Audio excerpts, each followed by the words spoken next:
Lecture में हम पढ़ेंगे कि ब्रिज क्लियरेंस क्या होता है एंड फ्री बोर्ड का मीनिंग क्या होता है in case of bridge engineering. तो सबसे फर्स्ट जो टॉपिक है हमारा वो है क्या, ब्रिज क्लियरेंस। तो ब्रिज क्लियरेंस क्या होता है? ये एक शॉर्ट डिस्टेंस होता है आपका बिटवीन बाउंड्रीज और at a specified position of a bridge structure. इन दोनों के बीच का जो डिस्टेंस होता है उसे ही हम क्या कहते हैं, ब्रिज क्लियरेंस कहते हैं। ये बोलता है कि सभी ब्रिज स्ट्रक्चर ऐसे डिज़ाइन होने चाहिए कि as far as possible vehicle should not get struck. आपका जो व्हीकल है वो आपके ब्रिज से टकराना नहीं चाहिए। किसी भी प्रकार के स्ट्राइकिंग को प्रिवेंट करने के लिए हम क्या करते हैं, ब्रिज में क्लियरेंस प्रोवाइड करते हैं।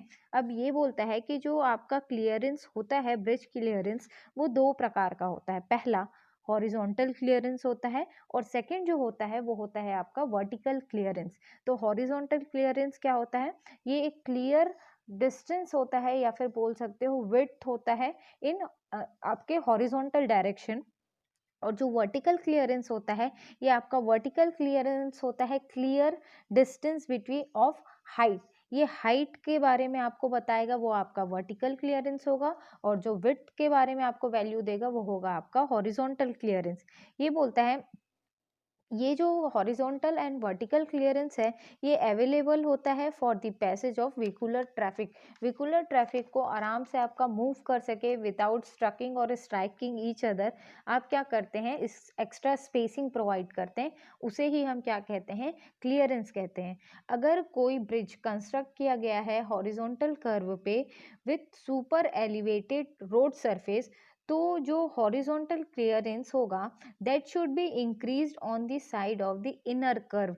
इनर कर्व के तरफ उसका जो साइड है वो आपका इंक्रीज्ड होगा और by amount equal to 5 metre multiplied by super elevation. तो ये किस अमाउंट से इंक्रीज हो रहा है? आपका 5 मीटर मल्टीप्लाइड बाय जितना आपका सुपर एलिवेशन आपने प्रोवाइड किया है उससे आपको मल्टीप्लाई करना पड़ेगा। ये बोलता है कि जो मिनिमम वर्टिकल क्लियरेंस को मेजर किया जाता है from super elevated level of the road level, या फिर बोल सकते हो रोडवे। जो आपका वर्टिकल क्लियरेंस होता है वो आपका कितना आपने सुपर एलिवेशन प्रोवाइड किया है उसके टॉप लेवल से आपका क्या किया जाता है, मेजर किया जाता है। जैसे कि इस डायग्राम में आपको दिख रहा होगा कि ये एक रोड है और इस रोड के ऊपर से आपका क्या गया है, ब्रिज गया है। अब ये बोलता है कि यदि आपका यहाँ से फोर व्हीलर इजीली मूव कर लेगा क्योंकि ये सफिशिएंट डेप्थ यहाँ पे स्पेसिंग प्रोवाइड की गई है। लेकिन अगर मान के चलिए ये जो वर्टिकल हाइट है वो इन सब मतलब इतना ज़्यादा हाइटेड नहीं है, तो यहाँ से ट्रक जिस पे हैवीली लोडेड मटेरियल्स है वो जब क्रॉस करेगा तो ब्रिज के इस हिस्से से टकराएगा।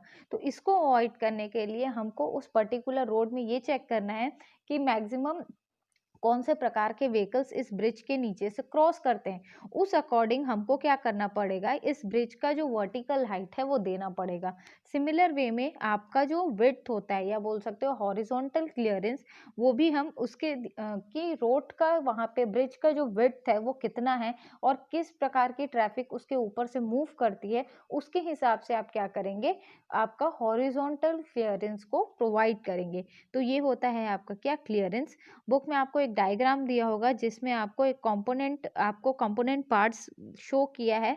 पर्टिकुलर क्या बोलते हैं, रोडवे का क्लियरेंस शो किया है। रोडवे आपका रोड ब्रिज का क्लियरेंस का डायग्राम इसमें शो किया है। तो ये आपको जो एक्स्ट्रा पोर्शन यहाँ पे दिख रहा होगा, ये जो रहता है इसे ही आप क्या कहते हो, हॉरिजॉन्टल क्लियरेंस कहते हो। तो ये आपका डिपेंड करता है कि कौन से टाइप का ब्रिज है और किस आपका रेट से ट्रैफिक उसके ऊपर से मूव करता है, उस अकॉर्डिंग आपका क्लियरेंस का जो वैल्यू है वो चेंज होगा। नेक्स्ट जो टॉपिक है हमारा वो है क्या, फ्री बोर्ड। फ्री बोर्ड बोलता है कि वर्टिकल डिस्टेंस होता है बिटवीन एचएफएल और level of crown of bridge at its lower point. इसका मतलब ये होता है, आप बोल सकते हो कि फ्री मान के चलो ये आपका रिवर है और इसके ऊपर आपने क्या किया, यहाँ पे ब्रिज बनाया हुआ है। अब ये जो रिवर फ्लो हो रहा है तो ये इसका ब्रिज का लेवल है, यहाँ से यहाँ तक ये ब्रिज का हाइट है मान के चलिए, और ये जो है ये स्पेस है, खाली जगह इन बिटवीन रिवर के टॉप से लेके ब्रिज के बॉटम का बीच का स्पेसिंग है। तो ये बोलता है कि फ्री बोर्ड क्या होता है, ये आपका वर्टिकल डिस्टेंस, मतलब ये वाई एक्सिस का डिस्टेंस होता है बिटवीन हाई फ्लड लेवल, कि इस रिवर में मैक्सिमम फ्लड का जो लेवल था वहां से लेके इस ब्रिज का ये जो लोअर कंपोनेंट है उनके बीच का जो डिस्टेंस होता है उसे ही आप क्या कहते हो, फ्री बोर्ड कहते हो। तो ये बोलता है कि फ्री बोर्ड सभी टाइप के ब्रिजेस में प्रोवाइड करना ज़रूरी होता है, और आपका जो फ्री बोर्ड है वो बेसिकली क्यों रिक्वायर्ड है, इसको इन बॉटम के 3 पॉइंट्स में एक्सप्लेन किया है।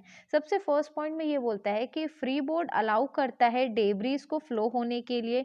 ट्री के कुछ पार्ट्स हैं जो कि आपके मान के चलो टूट के फ्लो हो रहे हैं रिवर में, तो उनको फ्लो होने के लिए प्रॉपर स्पेसिंग प्रोवाइड करता है। यदि आपका रिवर में वेव्स जनरेट हो रहे हैं तो उन वेव्स को भी इजीली कुछ हाइट तक आपका बिना ब्रिज के कांटेक्ट में आए वो आपका वेव्स भी जनरेट हो सकते हैं। तो ये क्या करता है, उनको पास होने के लिए पैसेज प्रोवाइड करता है। तो ये आपका फ्री बोर्ड इसलिए रिक्वायर्ड होता है। मान के चलो कि ये अगर आपका रिवर है और ब्रिज का लेवल जस्ट यहाँ पे है, और यहाँ पे आपका मान के चलो डेब्रीज कुछ ऐसे कंपोनेंट्स है जो रिवर में फ्लो होके कहीं से आ रहे हैं, वो क्या होंगे, अगर ये डिस्टेंस आपका कम रहेगा तो जाके ये स्ट्रक होंगे, किससे, बार बार आपके ब्रिज से स्ट्रक होते जाएंगे, और आपके ये जो पार्ट है ब्रिज का वो डैमेज होते जाएगा एक समय के बाद। तो इसको अवॉइड करने के लिए अगर आपका ब्रिज का लेवल यहाँ पे रहेगा तो इनको ईजिली फ्लो होने के लिए क्या होगा, ये स्पेसिंग मिल जाएगा। तो इसलिए आपका फ्री बोर्ड क्या होता है, इंपॉर्टेंट रोल प्ले करता है और रिक्वायर्ड होता है इन ब्रिज इंजीनियरिंग। सेकेंड पॉइंट में ये बता रहा है कि जो फ्लड आता है उस टाइम भी फ्री बोर्ड आपका रिक्वायर्ड होता है, क्योंकि फ्री बोर्ड आपका अलाउ करता है एफ्लक्स को during maximum flood discharge due to contraction of waterway. ये बोलता है जब आपका वाटर का लेवल उस पर्टिकुलर स्ट्रीम में हाई हो जाता है ड्यू टू फ्लड, तो उस समय क्या होता है, जो वाटरवे होता है, जो पानी का पास होने का जो पैसेज होता है वो नैरो हो जाता है क्योंकि फ्लड लेवल हाई होता है। तो उस समय भी आपका जो फ्री बोर्ड है वो आपका वाटर को फ्लो होने के लिए स्पेस प्रोवाइड करता है, इसलिए आपका फ्री बोर्ड रिक्वायर्ड होता है। थर्डली ये एक्सप्लेन किया है कि फ्री बोर्ड इसलिए भी रिक्वायर्ड होता है ताकि जो वेसल्स हैं जो क्रॉस कर सकें ब्रिज को in case of navigable reverse. तो ये देखा गया है कि कुछ रिवर्स पे क्या होते हैं, आपके ब्रिज जहाँ पे बने हुए हैं तो बॉटम में आपका जैसे नेविगेबल रिवर्स का मतलब ये है कि आपका शिप जो है वो मूव करता है नीचे ब्रिज के नीचे से। तो अगर एक्स्ट्रा आपका फ्री बोर्ड प्रोवाइडेड रहेगा तो उसके हाइट को कोई भी आपका इफेक्ट नहीं पड़ेगा, जो आपका वहां से शिप गुजरेगा वो आपका स्ट्राइक नहीं होगा जाके आपके ब्रिज के बॉटम से। तो ये एक स्पेसिंग रहता है जिसके कारण आपका इजीली क्या है, शिप भी ब्रिज के नीचे से आपका मूव कर सकता है। ये आपको डिफरेंट टाइप ऑफ ब्रिजेस के लिए अलग अलग फ्री बोर्ड की वैल्यू होती है। जैसे कि ये डायग्राम में आपको दिख रहा है, ये एक डायग्राम है किसका, हाई लेवल ब्रिज का, इसे हम क्या कहते हैं, हाई लेवल ब्रिज। तो इस हाई लेवल ब्रिज के लिए जो फ्री बोर्ड की वैल्यू जनरली अडॉप्ट करते हैं वो होता है आपका क्या, 600 mm। नेक्स्ट है आपका आर्च ब्रिज। ये जो होता है इसे हम क्या कहते हैं, आर्च ब्रिज। तो आर्च ब्रिज के लिए फ्री बोर्ड की जो वैल्यू होती है वो होती है आपकी 300 mm।